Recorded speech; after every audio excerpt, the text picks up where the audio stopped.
मार्केटमध्ये ते मार्केटमधून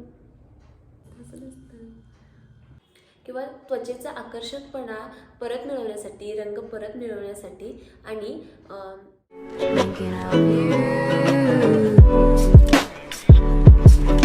नमस्कार मंडळी, welcome back to my channel. कसे आहात सगळे? आय होप तुम्ही सगळे खूप छान असाल. ओके, तर आज आपण या व्हिडिओमध्ये ब्लीच कसं करायचं आणि ब्लीच करताना कोणती काळजी घ्यायची, ब्लीच कोणी करायचं आणि ब्लीच कोणी नाही करायचं, या सगळ्या गोष्टी मी या व्हिडिओमध्ये कव्हर करणार आहे. बरेच जण फेशियल आणि ब्लीच ह्या सगळ्या गोष्टी घरी करतात. कमी खर्चात आणि कमी वेळेत ह्या गोष्टी आपण घरी करू शकतो. पण काही जण नवीन ट्राय करत असतात, त्यामुळे त्यांना त्यातल्या गोष्टी किंवा त्यातल्या थोड्या ज्या टेक्निक आहेत त्या गोष्टी माहीत नसतात. तर या व्हिडिओमध्ये मी ह्या सगळ्या गोष्टी कव्हर करणार आहे आणि ह्या सगळ्या गोष्टी मी तुम्हाला सांगणार आहे. तर वेळ न घालवता आपण लगेच बघूया. Let's go. तुम्हाला माहिती आहे का ब्लीच का करतात? तर काय होतं ना, बऱ्याच वेळा उन्हाळ्यामध्ये आपल्याला टॅनिंग होतं आणि हिवाळ्यामध्ये बरीच थंडी पडलेली असते, त्यामुळे चेहरा आपला थोडासा निस्तेज किंवा काळा असा दिसायला लागतो. आणि बऱ्याच जणांना फेशियल हेअर्स असतात, त्यामुळे ते जे हेअर्स आहेत ते सोनेरी करण्यासाठी किंवा त्वचा ताजीतवानी दिसण्यासाठी, त्वचा आकर्षक दिसण्यासाठी आणि तो काळपटपणा घालवण्यासाठी आपण ब्लीच करत असतो. आता ब्लीच केव्हा करायचं आहे? जेव्हा तुमचा चेहरा थोडाफार ऑइली झाला असेल, त्यानंतर तुमच्या चेहऱ्यावरती फेशियल हेअर्स असतील आणि ते हेअर्स तुम्हाला सोनेरी करायचे असतील किंवा पाठ आणि फेस तुमचं टॅन झालं असेल, तर ते टॅनिंग रिमूव्ह करण्यासाठी तुम्ही ब्लीच करू शकता. आता ब्लीच कधी करायचं नाही आहे?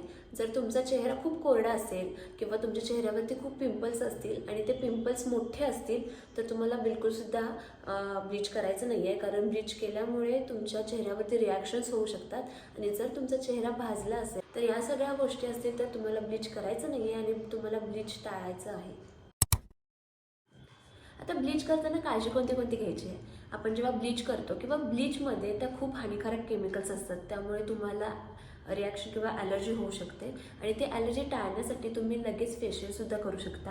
आणि जर तुम्हाला असं वाटतं की बाबा मी ब्लीच लावल्यानंतर मला जळजळ होते, तर ते नॉर्मल आहे. पण जर ती जळजळ तुम्हाला सहन नाही होत आहे आणि ती खूपच वाढते आहे, तर तुम्ही ब्लीच लावायचं नाही आहे परत कधीसुद्धा, कारण ती तुम्हाला सूट होत नसणार आहे आणि त्यामुळे तुम्हाला ॲलर्जी होण्याची शक्यता असते.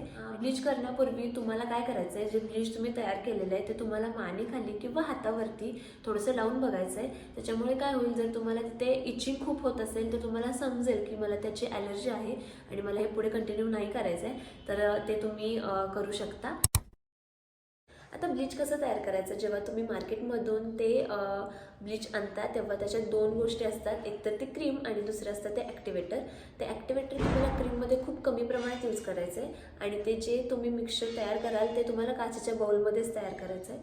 आणि जेव्हा तुम्ही ते चेहऱ्यावरती लावाल त्यानंतर तुम्हाला कॉटन पॅड्स घ्यायचे आहेत आणि ते तुम्ही गुलाबजलमध्ये डीप करून तुमच्या डोळ्यावरती ठेवू शकता.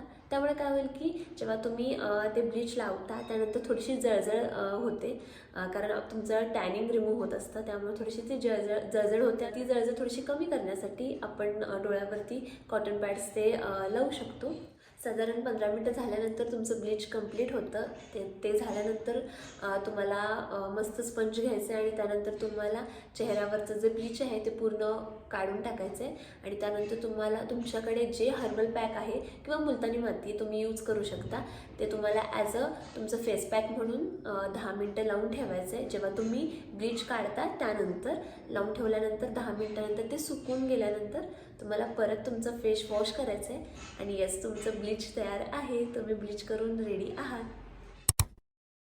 ब्लीच जेवढं लवकर रिझल्ट देतं तेवढंच त्याच्यामध्ये खूप केमिकल्स असतात, त्यामुळे तुम्हाला रिॲक्शन्स खूप येऊ शकतात. तर त्यासाठी मी तुम्हाला काही घरगुती उपाय सांगणार आहे. दह्याचं पाणी आणि मुळाचा जो रस आहे ते तुम्हाला एकत्र करून तुमच्या चेहऱ्यावरती लावायचं आहे. त्याच्यामुळे सौम्य ब्लीच तयार होतो. अजून एक सांगते, बटाटा घ्यायचा आहे. बटाटा खिसून त्याच्यामध्ये ग्लिसरीन आणि त्यानंतर लिंबू थोडंसं पिळून ते जे मिश्रण आहे ते तुम्हाला चेहऱ्यावरती लावायचं आहे. त्याच्याने पण खूप छान ब्लीच होतं आणि टॅनिंग पूर्ण निघून जातं. आय होप तुम्हाला ब्लीच कसं तयार करायचं, कोणी लावायचं कोणी नाही लावायचं आणि ब्लीच करण्याआधी काय काळजी घ्यायची, या सगळ्या गोष्टी समजल्या असतील. आणि जर तुम्हाला हा व्हिडिओ आवडला असेल, उपयुक्त वाटला असेल, तर तुम्ही नक्की माझ्या चॅनलला लाईक, शेअर आणि सबस्क्राईब करा आणि बेल आयकॉन प्रेस करायला विसरू नका, ज्यामुळे मी जेव्हा व्हिडिओज अपलोड करेन तेव्हा तुम्हाला नोटिफिकेशन येईल. परत भेटूया पुढच्या व्हिडिओजमध्ये. Bye bye.